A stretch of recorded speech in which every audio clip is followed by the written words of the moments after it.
ಹಾನಿಯಿಂದ ಇವತ್ತು ಅರ್ಧ ಗಂಟೆಗೊಬ್ಬ ರೈತ ಆತ್ಮಹತ್ಯೆ ಮಾಡ್ಕೊಂಡ್ರು.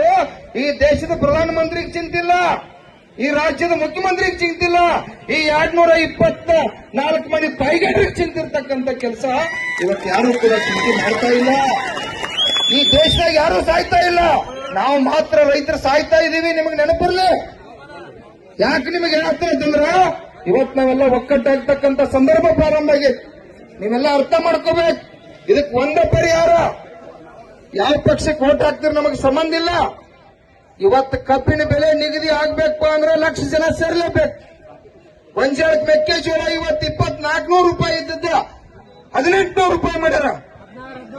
ತಾಯಿಗಾರರು ಒಬ್ಬರು ಎಮ್ಮೆಲ್ಯೆ ಮಾತಾಡುತ್ತಾರ, ಯಾಕಪ್ಪ ಓಟ್ ಹಾಕಿದ್ರು ಅವ್ರಿಗೆ ಅಧಿಕಾರ ಕೊಟ್ಟದು, ಪಗಾರ ಕೊಟ್ಟದು, ಗಾಡಿ ಕೊಟ್ಟದು, ಗನ್ಮ್ಯಾನ್ ಕೊಟ್ಟದು, ಮನಿ ಕೊಟ್ಟದು. ಒಬ್ಬ ಎಮ್ಮೆಲ್ಯೆ ಮೆಕ್ಕೆಜೋಳಕ್ಕೆ ರೇಟ್ ಕಡಿಮೆ ಆಗೈತೆ ಹೋರಾಟ ಇಲ್ಲ, ಕೇಳುವಂತ ಪರಿಸ್ಥಿತಿ ಇಲ್ಲ.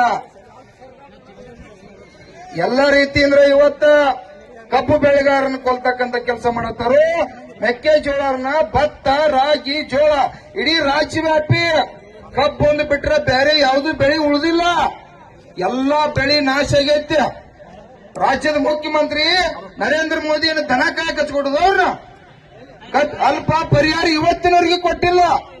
2 ತಿಂಗಳಾತು ಇವತ್ತು